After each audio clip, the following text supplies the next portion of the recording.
Hello, and welcome to Big Purpose Mastermind. I'm Scott Wilhite. I'm your host today. Well, I'm your host every day. We do this show every day, Monday through Friday. Happy to help you if you are a person who feels like you have a calling, a mission, a life's work to accomplish, a big purpose, and you really want to figure out how to do that. What we do each day, each week, is we look at a different master of influence and kind of go through their life and what they are doing to show up, to share their message, to live their purpose, and we gain things from that, not only from their wisdom, but also how they do it. So this week, of course, is Lisa Nichols' week. Excited to be able to share the things that she has done. Wow, it has been a fantastic week. Let me just run quickly through the week, because you want to go back. If you missed any of the previous sessions, on day one, we talked about her origin story. This is like Spider-Man. This is her discovering her superpowers. You're absolutely going to love that. On day two, which is Tuesday, we talked about overcoming obstacles. On Wednesday, we talked about how she's using video to accomplish her big purpose. Today, we're going to talk about kind of innovative video strategies. You're really going to love this. And then tomorrow, last day for Lisa Nichols week, we'll talk about clarity on who she is serving. So you will want to make sure you join me there. 10 a.m. Eastern Time, 8 a.m. Mountain Time, which is where I'm at. If you have missed previous sessions, just go to schoolofhumanity.tv, and we've got all the sessions in there, as well as the other people, the other masters of influence that we have highlighted. Schoolofhumanity.tv. Also, if you are watching live, give me a hashtag live. If you're watching the replay, give me a hashtag replay. So with that, let me just jump into the quote of the day. And the quote of the day is from Henry David Thoreau. He said, "The mass of men lead lives of quiet desperation." Now, we said that in 1854, before they discovered the iPhone. Okay, but the iPhone hasn't changed anything, right? Neither have our fancy cars, electric cars and gas-powered cars. Like all of these great conveniences that we have, we still live lives of quiet desperation. What is it that we're missing? What has not changed? And so there are so many opportunities for you with the wisdom that you have gained. If you're a coach, if you're a counselor, if you've discovered some things that can help people with their relationships. Oh my goodness, people need help with relationships now more than ever. If you have ways to help them with money, if you have ways to help them with their health or their wellness, you have insights and inspiration that you can turn around and help that person behind you. Okay, you don't need to have tons of experience. You don't need to be a total expert in it. You just need to know enough to be able to help the guy or the gal behind you to be able to overcome their obstacles.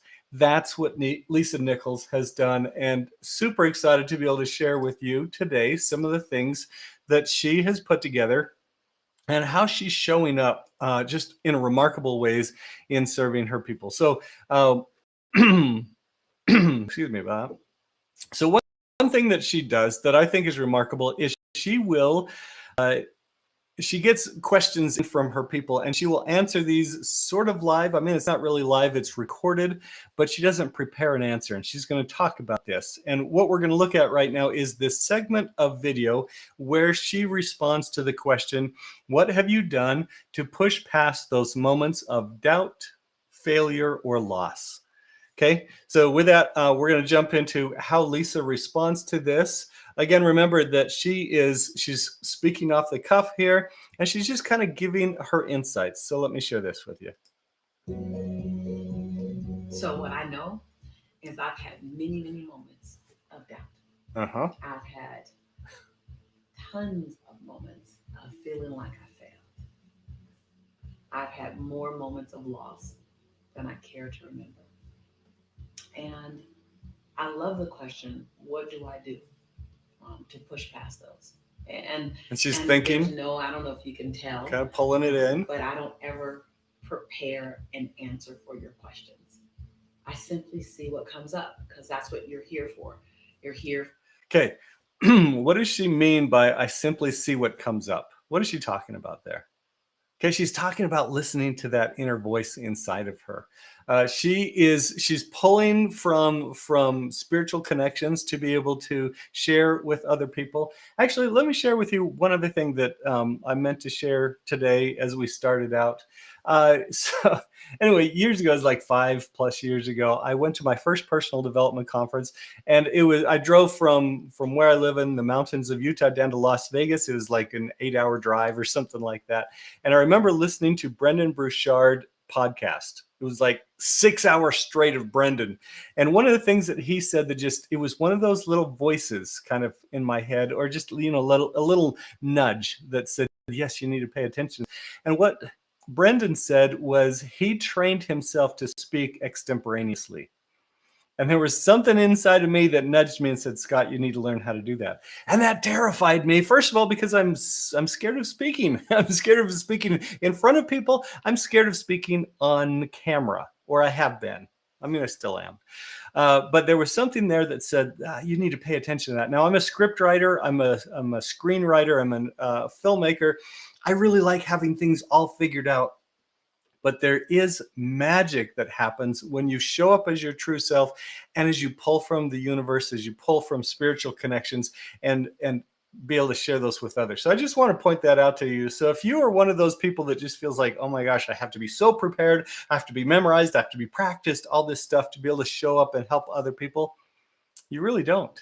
And if you can train yourself, and you train yourself by practicing to speak extemporaneously and to listen to those feelings and those promptings and those nudges, that's what's going to help you. So she's talking about how she waits for things to kind of come up. For a conversation with a sister friend, authentic, truthful conversation. So when you ask the question, what do I do when it feels like I failed, when I feel like I've lost, or I have moments of doubt? I do a few things. So okay, I'm going to just keep it going. Whoops. Let's talk about when I have doubt, because doubt normally happens before failure. Doubt happens before failure. Isn't that doubt cool? Doubt is in the planning. And what I realize is doubt is like fear for me. And I use doubt and fear in the same way. So doubt feeds me the information that I don't have enough information. Okay, I love that she's just authentically sharing. She's saying, first of all, she says, I just wait for things to come up, and then she shares. She starts speaking, and she tells about how it works for her. I'm going to fast forward. You'll want to watch her full video. This one is called How to Overcome Doubt and Failure. You can find it on her YouTube channel. And I'm just going to jump to 6:15 here. Because she says some really cool stuff about faith here. And knowing it's time to lean on your faith. Okay, here we go. But when you lean on your faith, it's because you're moving in a direction where you can say, I know I'm supposed to be in this direction. A lot of times when people lean into their intuitive calling, their intuitive pull, and they're going in a direction they know they should go in, but they're doubtful of what's in that direction, it's because, to me, you couple an intuitive movement with a solid plan. When you have both. Okay. Well, she's talking about having both, having an intuitive direction and then a really solid plan, really thinking it through, taking the time to get clarity on that. She shares about how she has failed so many times. Actually, I'm going to jump forward to that because I think that's really cool. You see her, as we've gone through the week, holy cow, we have seen some amazing, about right, a little bit before that. She's seen we've seen some amazing transformations in her life, from her origin story, where she started out on Monday. Again, go back and watch that, schoolofhumanity.tv, to where she is. I don't know how old this one is, but in each video, she has this amazing transformation. She's growing, she's developing, and it's been remarkable. And here she talks about how often she has failed. Here we go. Don't fail and just fall. Because if you fail and just fall, all you're going to do from that point is collect evidence why you should never leap again. Yeah. Oh no. Okay, so it's that evidence. We fail and it hurts. And we have all of these evidences of, oh my gosh, I'm never going to do that again. I can tell you about so many perceived failures that I have had. And oh my gosh, I just totally don't ever want to do that again. But yet, if I look at how I've grown in my life, okay, so these are great ways to reposition doubt, failure, what was her other one? Anyway, these missteps, overcoming doubt and failure. Anyway, yeah, these are great tools for us. I'm gonna just keep going a little bit Last time more. I leaped, this happened. Yeah. But if you leap and you fall and you call it a failure, Again, there's just that. be committed to do what I do. I fail. I fail more than most. Failure says so many things. Number one, failure says I took a leap. So first, congratulate yourself. Yeah. We Great tend to only repositioning. focus on what didn't work. So in my company, we always fell forward. Okay. Anyway, great stuff. You're really going to want to watch her whole interview. You're going to want to subscribe to her channel. 1138 is where I'm going next. Um, sorry, I'm doing two things at the same time, and hopefully that works for you. So anyway, yeah, she's failed so many times. She's talking about this. She's talking about her experience, but she just is bringing it with love back to her tribe. I love that she looks right at you as she's sharing this. Challenges with